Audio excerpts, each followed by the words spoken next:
ಅವ್ರ ಬಗ್ಗೆ ಏನಾದ್ರೂ ಬರೆದ್ರೆ ಬಹುಶಃ ಇವರ ಪುರಾತನವಾದ ರೇಬಿಸ್ ಕಾಯಿಲೆ ಕುವೆಂಪು ಅವರಿಗೆ ನೋಟಿಸ್ ಕೊಡೋದ್ರಿಂದ ಶುರುವಾಯಿತು ಅನ್ಸುತ್ತೆ.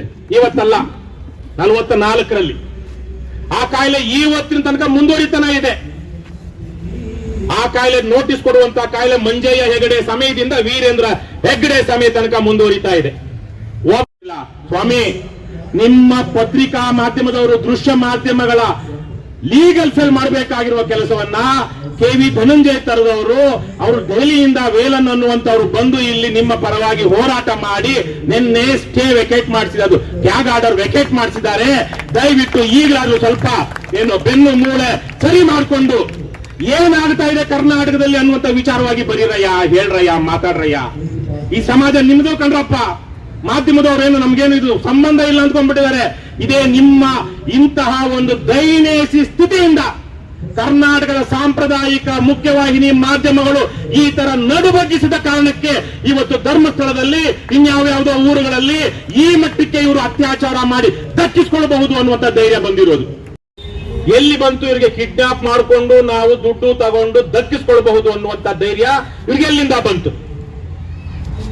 ಆಂಬ್ಯುಲೆನ್ಸ್ ಅಲ್ಲಿ ತಗೊಂಡು ಹೋಗ್ತಿರುವಂತಹ ಹೆಣ್ಣು ಮಗಳ ಮೇಲೆ ದೌರ್ಜನ್ಯ ಮಾಡಿ ಅತ್ಯಾಚಾರ ಮಾಡಿ ಸಾಧ್ಯ ಆದರೆ ಅವಳನ್ನ ಕೊಂದ್ರೂ ನಮಗೇನು ಆಗೋದಿಲ್ಲ ಅನ್ನುವಂತ ಧೈರ್ಯ ಈ ಸಮಾಜದಲ್ಲಿ ಎಲ್ಲಿ ಬಂತು, ಹೇಗೆ ಬಂತು? ಎಲ್ಲಿ ಬಂತು, ಹೇಗೆ ಬಂತು ಅಂದ್ರೆ ಯಾವಾಗ ಕಾನೂನು ಸರಿಯಾಗಿ ತನ್ನ ಕೆಲಸವನ್ನ ಮಾಡೋದಿಲ್ವೋ, ಪೊಲೀಸರು ನ್ಯಾಯಾಂಗ ಸೇರಿದಂತೆ ಇವರೆಲ್ಲರೂ ಶಿಕ್ಷೆಯನ್ನ ಕೊಡಿಸೋದಕ್ಕೆ ಅನರ್ಹರಾಗ್ತಾರೋ, ಬಲಿಷ್ಠರಿಗೆ ಬಲಾಢ್ಯರಿಗೆ ಪ್ರಭಾವಿಗಳಿಗೆ ವ್ಯವಸ್ಥೆ ಯಾವಾಗ ಮಂಡಿಯೂರುತ್ತೋ ಆವಾಗ ಪ್ರತಿಯೊಬ್ಬನು ಬಡವ ಇರ್ಲಿ ಬಲ್ಲಿದ ಇರ್ಲಿ ಎಲ್ರಿಗೂ ನಾನು ಏನ್ ಬೇಕಾದ್ರೂ ಮಾಡಬಹುದು, ಅವನು ಮಾಡಿಲ್ವಾ ಇವನು ಮಾಡಿಲ್ವಾ ಅನ್ನುವಂತ ಧೈರ್ಯ ಅಲ್ಲಿಂದ ಬರುತ್ತೆ. ವೇದಿಕೆಯನ್ನು ಉದ್ದೇಶಿಸಿ ಮಾತಾಡಬೇಕು ಅಂತ ಹೇಳಿ ಮನವಿ ಸರ್.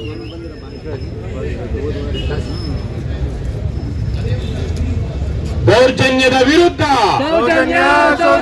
ದೌರ್ಜನ್ಯದ ವಿರುದ್ಧ, ದೌರ್ಜನ್ಯದ ವಿರುದ್ಧ ಇಲ್ಲಿ ಹಾಜರಿರುವಂತಹ ಎಲ್ಲ ಹೋರಾಟಗಾರ ಬಂಧುಗಳೇ,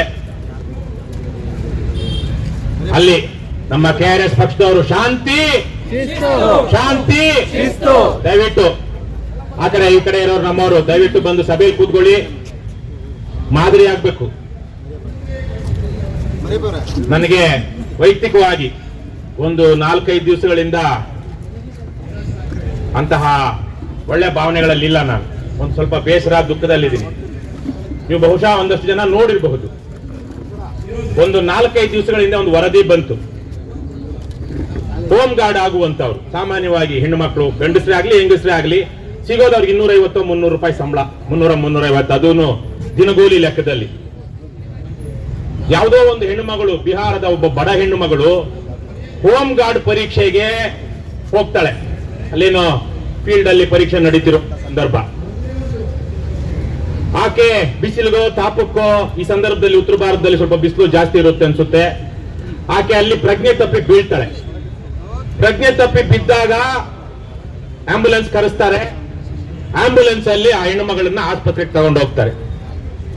ಆಸ್ಪತ್ರೆಗೆ ತಗೊಂಡು ಹೋಗ್ತಿರುವಂತ ಮೂವಿಂಗ್ ಆಂಬ್ಯುಲೆನ್ಸ್ ಅಲ್ಲಿ ಆ ಪ್ರಜ್ಞೆ ತಪ್ಪಿ ಬಿದ್ದಂತ ಹೆಣ್ಣು ಮಗಳ ಮೇಲೆ ಅತ್ಯಾಚಾರ, ಬರ್ಬರವಾಗಿ ಸಾಮೂಹಿಕ ಅತ್ಯಾಚಾರ ಮಾಡ್ತಾರೆ.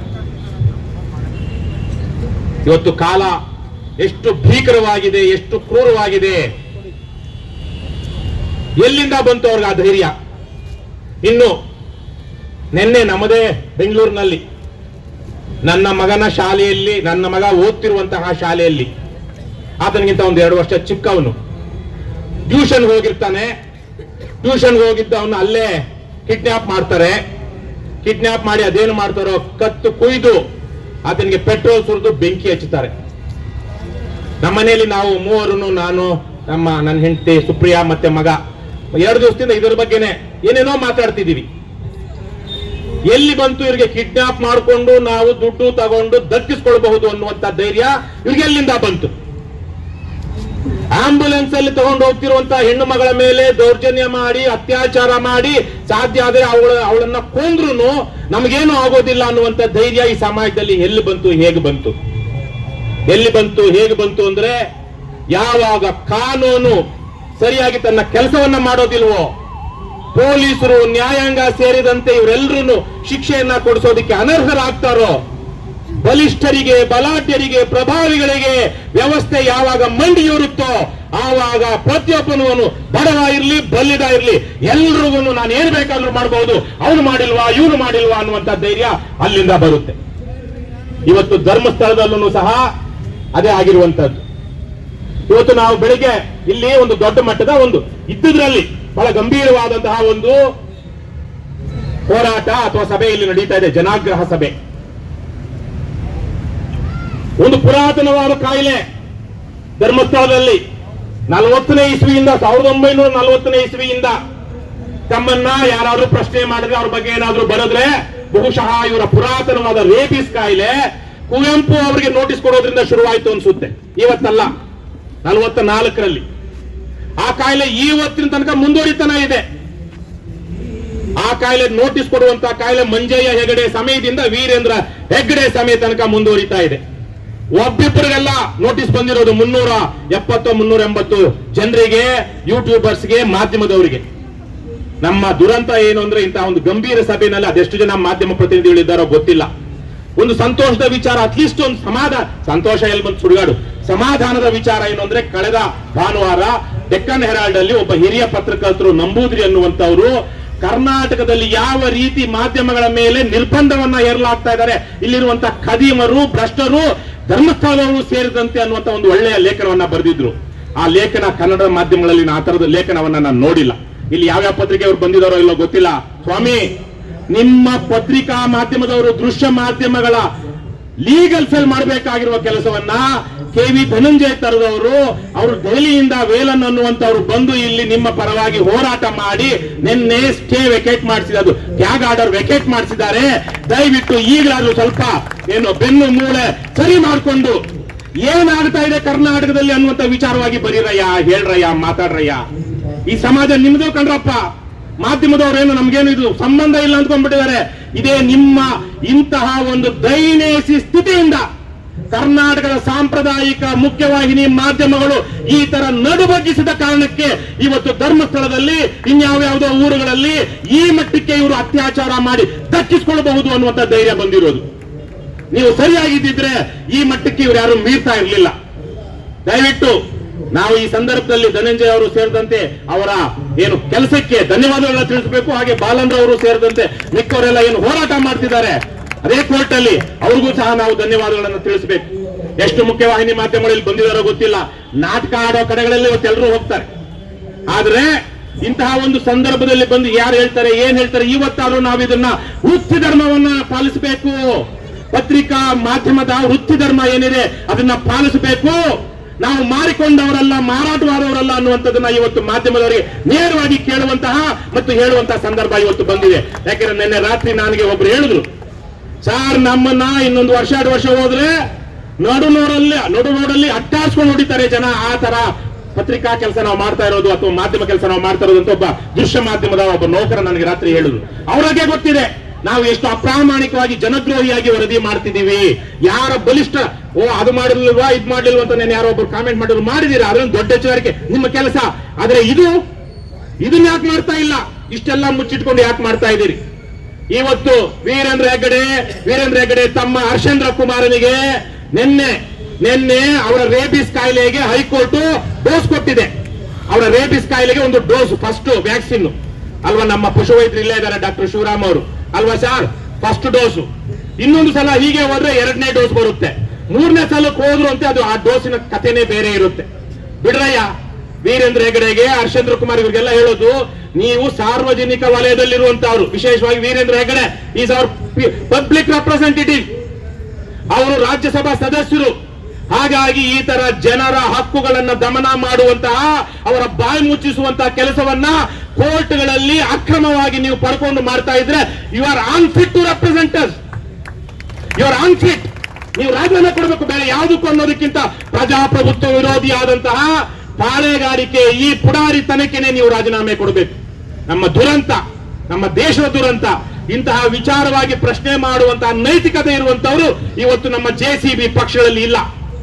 JCB ಪಕ್ಷದಲ್ಲೇ ಮೋಕ್ಷ ಕಾಣ್ತಾ ಇರುವಂತಹ ಜನ ಇದನ್ನ ಅರ್ಥ ಮಾಡ್ಕೊಳ್ಬೇಕು. ಹಾಗಾಗಿ ಈಗ ಈ ಸಂದರ್ಭದಲ್ಲಿ ಧರ್ಮಸ್ಥಳದಲ್ಲಿ ಎಲ್ಲ ಜಾಂಡೋ ಜಾಂಡೋ ಅಂತಾರೆ. ಏನ್ ಜಾಂಡೋ? ಗುರುತು ಹಿಡಿಯಲಾರದಂತ ವ್ಯಕ್ತಿಗೆ ಜಾಂಡೋ ಅಂತಾರೆ. ಅದರಲ್ಲಿ ಪತ್ತೆ ಆಗಲಾರದಂತ ಹೆಣ್ಣು ಮಕ್ಕಳು ಏನಾದ್ರು ಇದ್ರೆ ಅಂದ್ರೆ ಅಪರಿಚಿತ ಶವ ಹೆಣ್ಣು ಮಗಳದಾದ್ರೆ ಜೇಂಡೋ ಅಂತಾರೆ. ಗಂಡಸಾಗ್ಲಿ ಹೆಂಗಸಾಗ್ಲಿ ಗೊತ್ತಾಗಲ್ಲ ಅಂದಾಗ ಜಾಂಡೋ ಅಂತಾರೆ. ಆದ್ರೆ ಹೆಣ್ಣು ಮಕ್ಕಳ ಶವ ಅಂತ ಗೊತ್ತಾದ್ರೆ, ಅದು ಹೆಣ್ಣು ಅಂತ ಗೊತ್ತಾದ್ರೆ ಅದಕ್ಕೆ ಜೇಂಡೋ ಅಂತಾರೆ. ಇದು ಪೊಲೀಸ್ ಭಾಷೆ. ಪೊಲೀಸರು ಅಪರಿಚಿತರನ್ನ ಹೇಳುವಂತಹ ಭಾಷೆ ಅದು. ನಿಮ್ಗೆ ಬಹಳ ಹಾಲಿವುಡ್ ಸಿನಿಮಾಗಳು ಅಥವಾ ನೋಡಿದ್ರೆ ಅದ್ರಲ್ಲಿ ಬರುತ್ತೆ ಜಾಂಡೋ ಜೇಂಡೋ ಅಂತ. ಧರ್ಮಸ್ಥಳದಲ್ಲಿ ಸುಮಾರು 188 200 ಒಂದು 15-20 ವರ್ಷ ಅವಧಿಯಲ್ಲಿ ಈ ತರ ಜಾಂಡೋಗಳು ಜೇಂಡೋಗಳು ಸುಮಾರು 150ರಿಂದ 200 ಜನ ಸಿಕ್ಕಿದ್ದಾರೆ. ಅದರಲ್ಲಿ 30-40 ಜನ ಜೇಂಡೋಗಳು ಅಂದ್ರೆ ಯಾರು? ಹೆಣ್ಣು ಮಕ್ಕಳು. Cold cases. ನಮ್ಮ ಪೊಲೀಸ್ ವ್ಯವಸ್ಥೆ ಎಷ್ಟು ಅನಾಗರಿಕವಾಗಿ ಅಯೋಗ್ಯವಾಗಿದೆ ಅಂದ್ರೆ ಈ ಕೋಲ್ಡ್ ಕೇಸಸ್ ಪತ್ತೆ ಹಚ್ಚಿ ಅದಕ್ಕೆ ಒಂದು ವಿಶೇಷವಾದ ಸೆಲ್ ಮಾಡಿ ಇದು ಪತ್ತೆ ಹಚ್ಚಿ ಅದರ ಹಿಂದೆ ಯಾರಿದ್ದಾರೆ, ಅದು ಆತ್ಮಹತ್ಯೆಯೋ, ಆತ್ಮಹತ್ಯೆ ಆಗಿದ್ರೆ ಪ್ರಚೋದಿಸಿದವರು ಯಾರು, ಕೊಲೆಯೋ, ಕೊಲೆ ಆಗಿದ್ರೆ ಕೊಲೆ ಮಾಡಿದವರು ಯಾರು, ಅಥವಾ ಇವರು ಈ ಹೆಣ್ಣು ಮಗಳಾಗ್ಲಿ, ಈ ಮಗನಾಗ್ಲಿ, ಈ ವ್ಯಕ್ತಿ ಆಗ್ಲಿ, ಈ ಪುರುಷ ಆಗ್ಲಿ, ಮಹಿಳೆ ಆಗ್ಲಿ, ಯಾರ ಮನೆಯ ದೀಪ, ಯಾರ ಮನೆಯ ಮಗು, ಯಾರ ಮನೆಯ ಗಂಡ, ಯಾರ ಮನೆಯ ಹೆಂಡತಿ, ಇದನ್ನ ಹೇಳುವಂತಹ ಜವಾಬ್ದಾರಿ ನಮ್ಮ ಪೊಲೀಸ್ ವ್ಯವಸ್ಥೆಗಿರುವ ಪೊಲೀಸರಿಗಿರುವಂತದ್ದು. ಮಾಡ್ತಿದಾರ ಪೊಲೀಸರು? ಇಡೀ ರಾಜ್ಯದಲ್ಲಿ ಎಲ್ಲೂ ಮಾಡ್ತಾ ಇಲ್ಲ ಅನ್ಸುತ್ತೆ. ಇವರು ಯಾವುದೇ ಕೋಲ್ಡ್ ಕೇಸಸ್ಗೆ ಒಂದು ಸೆಲ್ಲು ಇಟ್ಟಿಲ್ಲ. ನಾಚಿಕೆ. ಇದೊಂದು ಪ್ರಜಾಪ್ರಭುತ್ವ, ಇದು ನಮ್ದೊಂದು ಜವಾಬ್ದಾರಿಯುತ ಇರೋ ರಾಜ್ಯವ?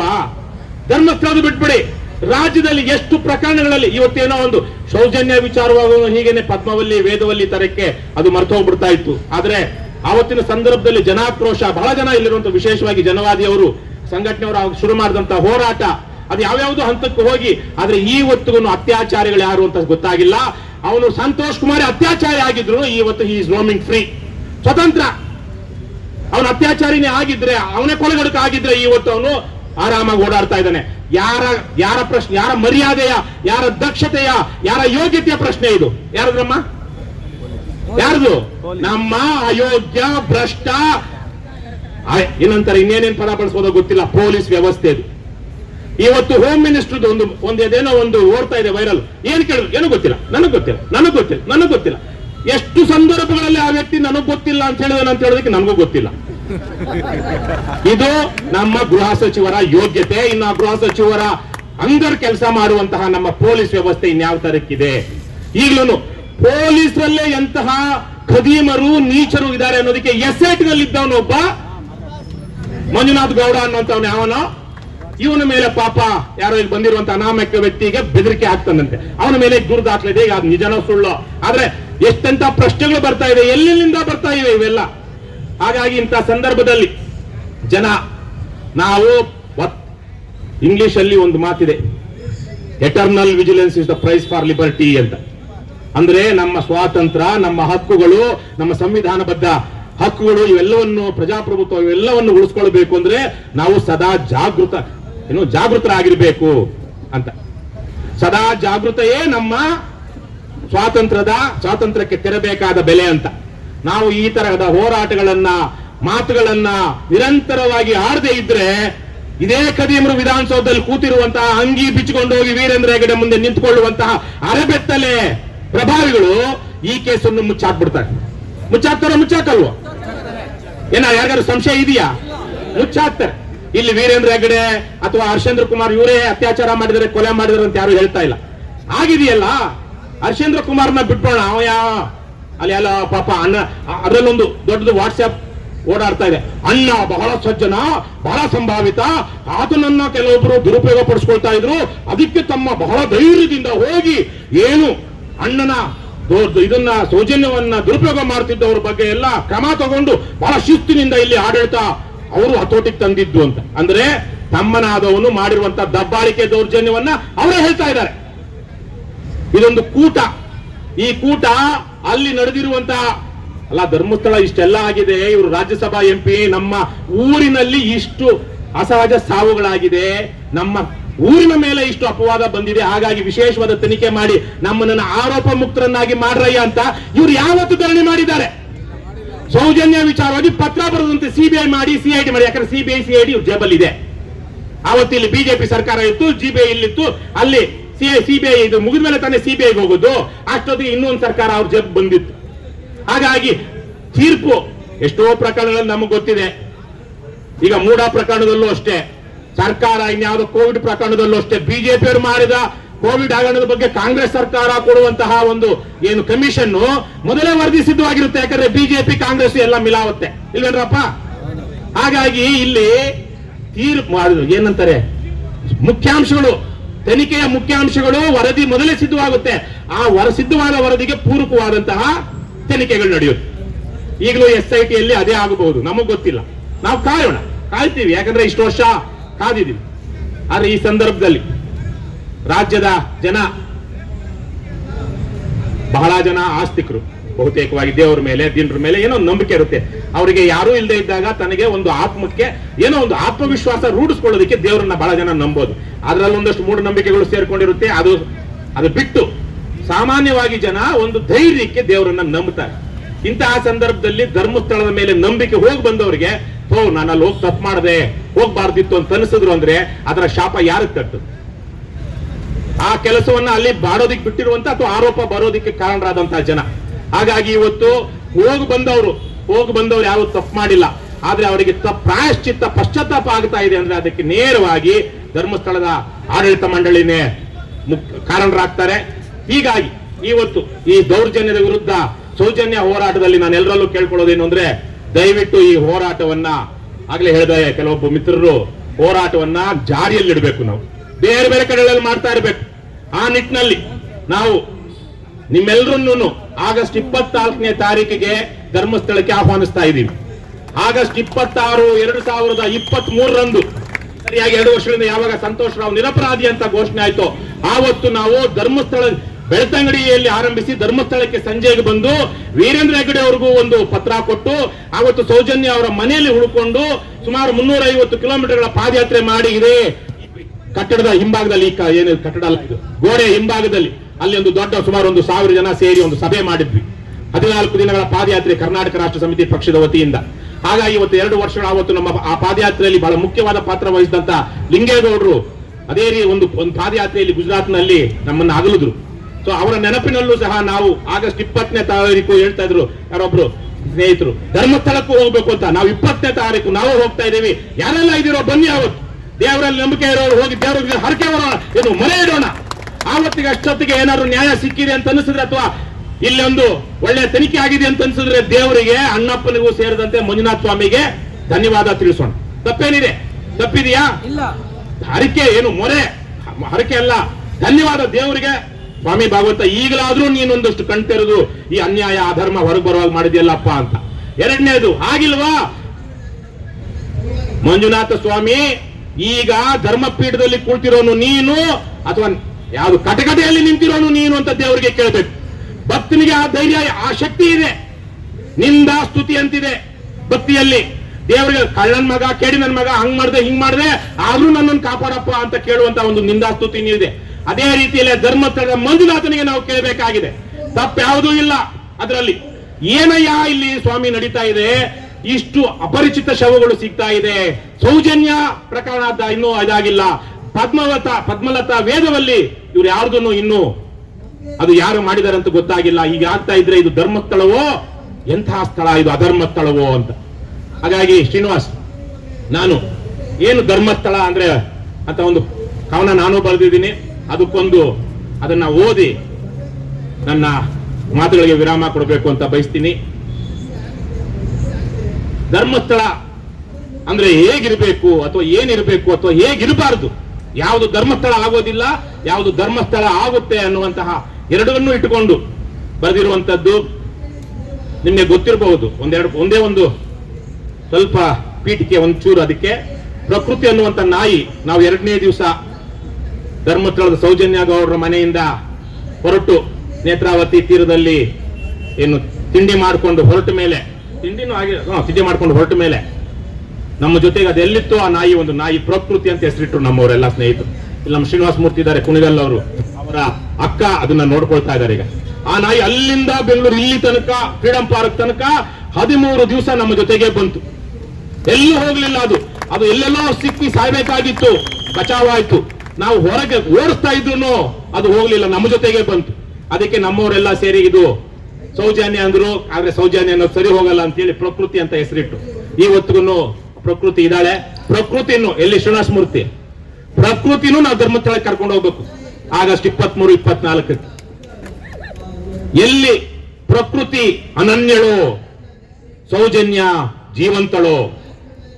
ಎಲ್ಲಿ ಪ್ರಕೃತಿ ಅನನ್ಯಳು, ಸೌಜನ್ಯ ಜೀವಂತಳು. ಎಲ್ಲಿ ಪದತಲದ ವಲ್ಲಿ, ಪದ್ಮವಲ್ಲಿ ವೇದವಲ್ಲಿಯರಿಗೆ ಪುಣ್ಯವಲ್ಲಿಯೋ, ವಲ್ಲಿ ಅಂದ್ರೆ ಭೂಮಿ ಅಂತ. ಎಲ್ಲಿ ಪದತಲದ ವಲ್ಲಿ, ಪದ್ಮವಲ್ಲಿ ವೇದವಲ್ಲಿಯರಿಗೆ ಪುಣ್ಯವಲ್ಲಿಯೋ, ಎಲ್ಲಿ ಧರ್ಮಾಧಿಕಾರಿ ಸರ್ವಾಧಿಕಾರಿ ಅಲ್ಲವೋ, ಎಲ್ಲಿ ಮುಂಡಾಸು ಪೇಟಗಳು ದೊಡ್ಡವರ ದೊಡ್ಡಸ್ತಿಕೆಯ ಕುರುಹುಗಳಲ್ಲವೋ, ಎಲ್ಲಿ ಒಂದಿಮಾಗದರು ಖಾವಂದನ ಪಾದ ತೊಳೆದ ಉದಕವ, ಎಲ್ಲಿ ಒಂದಿಮಾಗದರು ಖಾವಂದನ ಪಾದ ತೊಳೆದ ಉದಕವ ತೀರ್ಥವೆಂದು ಸೇವಿಸುವುದಿಲ್ಲವೋ, ಎಲ್ಲಿ ದೇವಮಾನವರು ಮಾನಿನಿಯರ ಮಾನಹರಣ ಮಾಡುವುದಿಲ್ಲವೋ, ಎಲ್ಲಿ ಅಬಲರು ಪ್ರಬಲರ ಕಾಲಡಿಯಲ್ಲಿ ನರಳುವುದಿಲ್ಲವೋ, ಎಲ್ಲಿ ನರರು ಜಂತುಗಳಲ್ಲವೋ, ಸಹಚರರು ಭೂತ ಪ್ರೇತ ಪಿಶಾಚ ಬೇತಾಳಗಳಲ್ಲವೋ, ಎಲ್ಲಿ ಪರದನವನೊಲ್ಲೆ ಎನ್ನುವರೋ ಒಲಿಯದ ಪರಸತಿಯ ಬಲಾತ್ಕರಿಸರೋ, ಎಲ್ಲಿ ಗೊಮ್ಮಟನಂತೆ ಮೈ ಮೇಲೆ ನೂಲೆ ಇಲ್ಲದ ನಿರ್ಗತಿಕ ಬೆತ್ತಲೆ ಬಿಕ್ಕುಗಳು ಜೀವಿಸಲು ಅರ್ಹರೋ, ಎಲ್ಲಿ ಕುಲಮತಗಳೆಂಬ ಜನ್ಮಾಧಾರಿತ, ಹೆಣ್ಣು ಗಂಡೆಂಬ ಲಿಂಗಾಧಾರಿತ, ಬಡವ ಬಲ್ಲಿದರೆಂಬ ವರ್ಗಾಧಾರಿತ ತರತಮಗಳಿಲ್ಲವೋ, ಎಲ್ಲಿ ನಿಸರ್ಗಕ್ಕೆ ಮಡಿಮೈಲಿಗೆ ಇಲ್ಲವೋ, ಅಂಗಿ ನಿಲುವಂಗಿ ನಿಷೇಧವಲ್ಲವೋ, ಎಲ್ಲಿ ತಾಯ ಮೊಲೆ ಹಾಲು ನಂಜಾಗದೋ, ಕಾಯುವರೇ ಕೊಲರೋ, ಎಲ್ಲಿ ಸತ್ತವರ ನೆರಳು ಸತ್ಯವಂತರ ಮೇಲೆ ಕರಿಛಾಯೆಯಾಗದೋ, ಎಲ್ಲಿ ಬದುಕಿಗಷ್ಟೇ ಅಲ್ಲ ಸಾವಿಗೂ ಘನತೆ ಇದೆಯೋ, ಎಲ್ಲಿ ಅಂತರಂಗ ಶುದ್ಧಿ ಇಲ್ಲದವರು ಧರ್ಮೋಪದೇಶ ಮಾಡರೋ, ಗುರು ಹಿರಿಯರು ಲೋಕಕಂಟಕರಾಗರೋ, ಎಲ್ಲಿ ದುಷ್ಟ ಶಿಕ್ಷಣ ಶಿಷ್ಟ ರಕ್ಷಣಾ ಸಾಧ್ಯವೋ, ಎಲ್ಲಿ ನಾರಾಯಣನಂತೆ ನರರೂ ಸ್ವತಂತ್ರರೋ, ಎಲ್ಲಿ ಜನಸಾಮಾನ್ಯರು ಅಧರ್ಮಕ್ಕೆ ಮಣಿಯರೋ, ಎಲ್ಲಿ ಧರ್ಮ ವಾಗರ್ಥದಲ್ಲಿಯೂ ಧರ್ಮವೋ, ಎಲ್ಲಿ ಪಾಪಾತ್ಮರಿಗೆ ಪಶ್ಚಾತ್ತಾಪ ಭಾವ ಉದಿಸುವುದು, ಎಲ್ಲಿ ಪಾಪಿಗೂ ಉದ್ಧಾರ ಮಿಗುವುದು. ಆ ಸ್ಥಳವೇ ಶ್ರೀ ಕ್ಷೇತ್ರ ಧರ್ಮಸ್ಥಳ, ಧರ್ಮ ಯುದ್ಧದ ರಣಸ್ಥಳ. ಸತ್ಯ ಸಹಜ ಸದ್ಭಾವ ಸದ್ವರ್ತನೆಯುಳ್ಳ, ಬಸವಣ್ಣ ಹೇಳಿದ ಸತ್ಯ ಸಹಜ ಸದ್ಭಾವ ಸದ್ವರ್ತನೆಯುಳ್ಳ ಸದ್ಭಕ್ತರ ಜನ್ಮಸ್ಥಳ, ಸಜ್ಜನರ ಕರ್ಮಸ್ಥಳ, ಜನ್ಮ ಬಂಧಗಳ ಮೋಕ್ಷಸ್ಥಳ. ಬಂಧುಗಳೇ, ಈ ಹೋರಾಟ ಇಡೀ ರಾಜ್ಯದ ಹೋರಾಟವಾಗಬೇಕು. ಕೇವಲ ಆ ಒಂದು ಊರಿನಲ್ಲ, ಎಲ್ಲಾ ಕಡೆಯೂ ಈ ತರಹದ ಅಸಹಜ ಸಾವುಗಳು, ಬಲಿಷ್ಠರು ಪುಡಾರಿಗಳು ದುರ್ಬಳಕೆ, ಅಧಿಕಾರ ದುರ್ಬಳಕೆ ಮಾಡಿಕೊಂಡು ಯಾವೆಲ್ಲ ರೀತಿಯಲ್ಲಿ ನಮ್ಮ ಎಂಎಲ್ಎಗಳು ನೋಡಿ, ಬ್ಲೂ ಬಾಯ್ಸ್. ಒಬ್ಬ ಮಾಜಿ ಮುಖ್ಯಮಂತ್ರಿಗಳಿಗೆ, ಹಾಲಿ ಮತ್ತು ಮಾಜಿ ಮುಖ್ಯಮಂತ್ರಿಗಳಿಗೆ ಏಡ್ಸ್ ಕೊಡಿಸುವಂತ ಹೆಣ್ಣು ಮಕ್ಕಳನ್ನ ಕಳಿಸಿ ಅವ್ರದ್ದು ವಿಡಿಯೋ ಮಾಡ್ಕೊಂಡಿದ್ದಾನೆ. ಅವನ ಪಕ್ಕ ಕೂತ್ಕೊಂಡು ನಮ್ಮ ಎಂಎಲ್ಎಗಳಿದ್ದಾರೆ. ಇನ್ನೊಬ್ಬ ತಾನು ಹೋಗಿಸಿದ್ದಲ್ಲದೆ, ಅಂದ್ರೆ ಅತ್ಯಾಚಾರ ಮಾಡಿದ್ದಲ್ಲದೆ ತನ್ನ ಮಗನಿಗೂ ಅತ್ಯಾಚಾರ ಮಾಡೋದಕ್ಕೆ ಬಿಟ್ಟಂತವನು ವಿಧಾನಸೌಧದಲ್ಲಿದ್ದಾನೆ. ಅವ್ರ ಜೊತೆಗೆ ಕೂತ್ಕೊಳ್ತಿರುವಂತ ನಮ್ಮ ಎಂಎಲ್ಎಗಳು ಈಗಾಗಲೇ ಅವ್ರದ್ದು ಹಲವಾರು ಬ್ಲೂ ಫಿಲಂಗಳಿದೆ. ಇಂತಹ ಒಂದು ಸಂದರ್ಭ ಇದು. ಇವ್ರಿಗೆಲ್ಲ ಆಗ್ಲೇ ಹೇಳಿದಾಗೆ ಯಾಕೆ ಬಂತು ಈ ಧೈರ್ಯ? ಸಾಮಾನ್ಯ ಜನರು ಆಂಬುಲೆನ್ಸ್ ಅಲ್ಲಿರುವಂತಹ ಹೆಣ್ಮಗಳನ್ನ ರೇಪ್ ಮಾಡ್ತಾರೆ, ಯಾವುದೋ ಒಬ್ಬ ಮಗುವನ್ನ ಕರ್ಕೊಂಡೋಗಿ ಕತ್ತುಕು ಇದು ಪೆಟ್ರೋಲ್ ಹಚ್ಚಿ ಸುಡ್ತಾರೆ ಅಂದ್ರೆ ಧೈರ್ಯ ಬಂದಿರೋದು ವಿಧಾನಸೌಧದಲ್ಲಿರುವ ನರಭಕ್ಷಕರು ಅದನ್ನ ಮಾಡಬಹುದು ಅನ್ನುವಂತಹ ಕಾರಣದಿಂದಾಗಿ. ಹಾಗಾಗಿ ನಾವು ಈ ಹೋರಾಟವನ್ನ ಜಾರಿಯಲ್ಲಿಡಬೇಕು, ನ್ಯಾಯ ಪಡ್ಕೊಳ್ಬೇಕು ಅಂತೆಲ್ಲ ಕೇಳ್ತಾ, ಏನೇ ಆಗಲಿ ಒಳ್ಳೆಯದನ್ನೇ ಮಾಡಿ ಮಾಡುತ್ತಲೇ ಇರಿ. ಜೈ ಹಿಂದ್, ಜೈ ಕರ್ನಾಟಕ, ನಮಸ್ಕಾರ, ಥ್ಯಾಂಕ್ ಯು.